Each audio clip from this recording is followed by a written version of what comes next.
I cannot believe this Jesus guy. Who does he think he is, threatening to destroy this entire temple? Like he's powerful enough to build it back up again. You know, they should have him arrested. Who am I? Who am I? I work in the temple. This is Passover week. This is the busiest week of the year for me and my fellow merchants. I don't have time to answer your questions. Now that Jesus has gone and destroyed everything, knocked over my table, and let all of my birds go, he's created more work for me, for all of us. He's depressed the entire economic system, you know. Now I've got to go back and build everything all over again, and it's going to make everything cost more for the next few days, you know, since we've lost hours worth of wages. We just want the festival to go smoothly. That's all. I don't know why you're questioning me. I'm the victim here. Okay, all right, I'll back up. Let me explain. I'm a temple merchant. Specifically, I sell pigeons and doves as sacrificial offerings for the festival of Passover. We sell these things in the temple because it's important for them to be perfect, for them to be unblemished. They're offerings to God, and God deserves only the best, doesn't he? While the elite, the wealthy people, often sacrifice cattle and oxen, I sell pigeons and doves because I care about the poor. I sell pigeons and doves so that the poor can honestly and properly participate in our Passover sacrifice.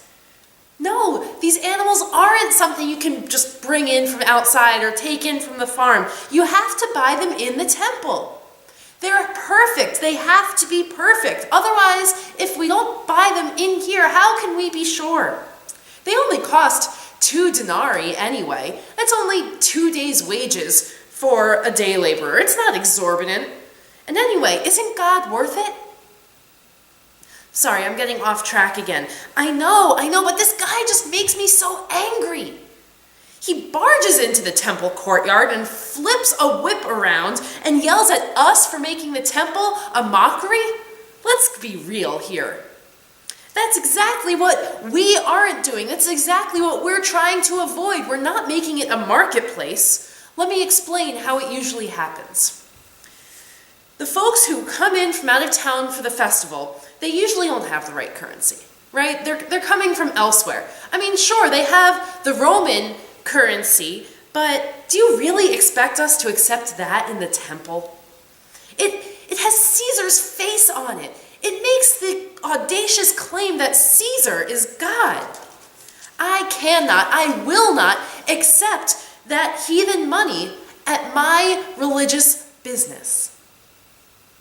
So that's where our money changers, the ones that Jesus so crudely attacked, that's where the money changers come in.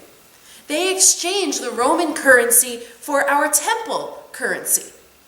Now, I mean, of course, they don't do this for free. It's their job after all. They deserve to be paid for their services, don't they?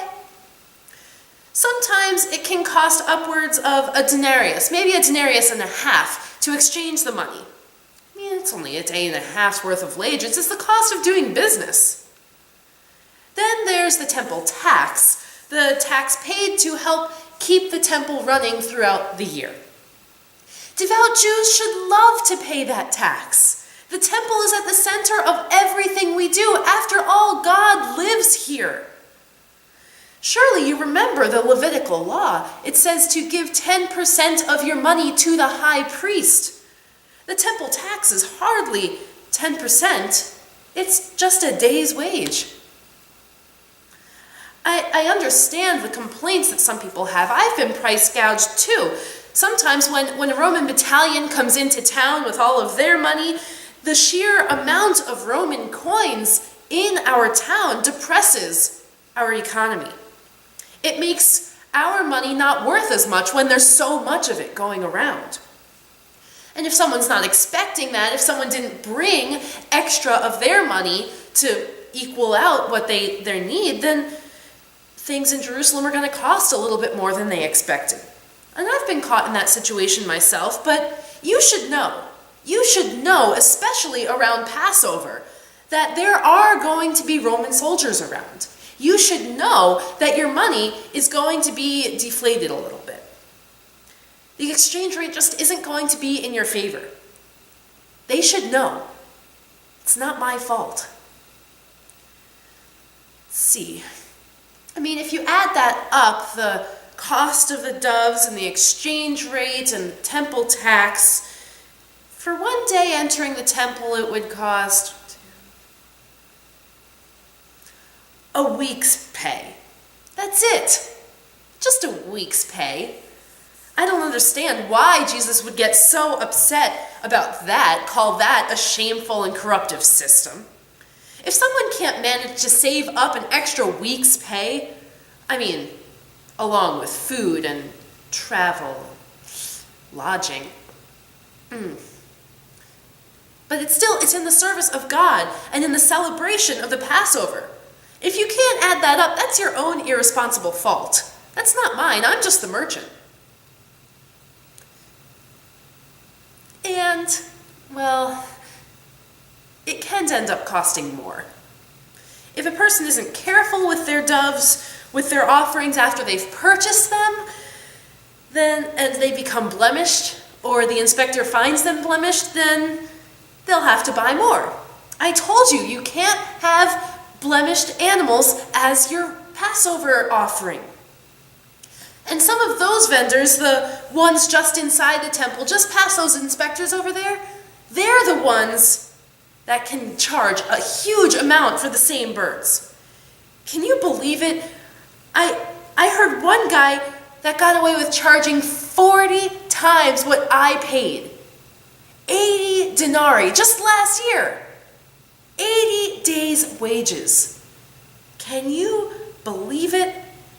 Man, if I could get a piece of that, my family and I would be set. But they are the unethical guys. They are the robbers.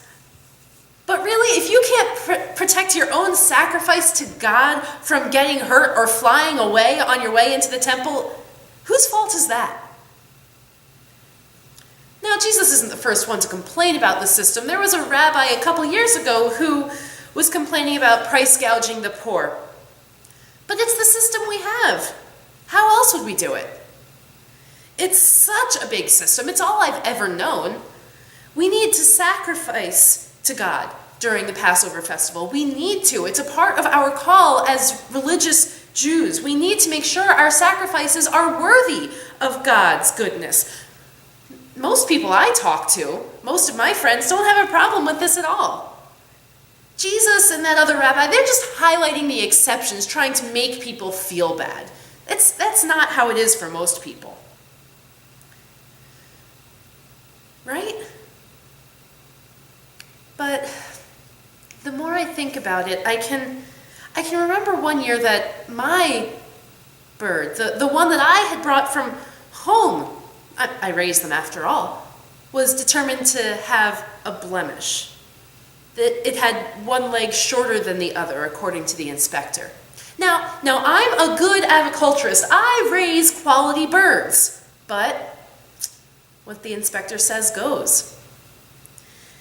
Luckily, I always bring an extra bird to sacrifice to God. You never know what's going to happen. And so I was still permitted to enter the temple. I don't know how I'd react if I had to spend half a year's wages on this sacrifice. I mean, God is good and everything, but God has also blessed me with a family I have to provide for. And if my family couldn't eat, if I couldn't clothe my family, or we lost our house because of the way we do Passover this 1 week each year, that would be devastating. Maybe God thinks people who become poor because of the sacrifice are lifted higher. Or maybe those people had it coming. That's got to be it, right? Is it my business to know?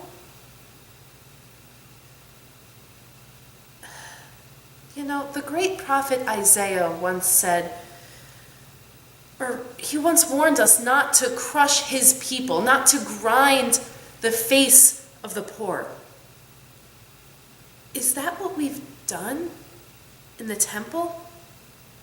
Have we made it impossible for them to serve God in other ways?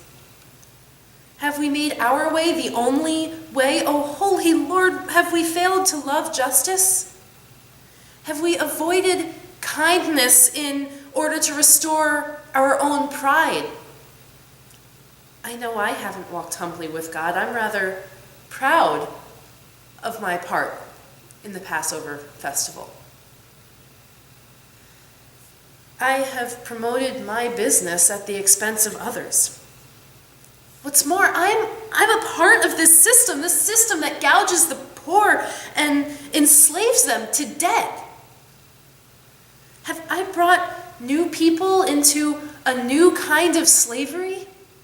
Slavery to debt, and the same week that we are celebrating our own freedom from slavery in Egypt? Have I gotten too far from the orders of God?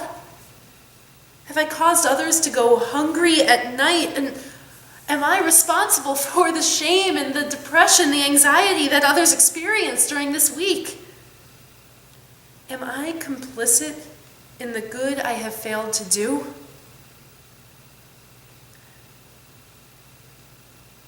I don't know how to stop this system. Forgive me, Father. I knew not what I've done. May God have mercy on my soul.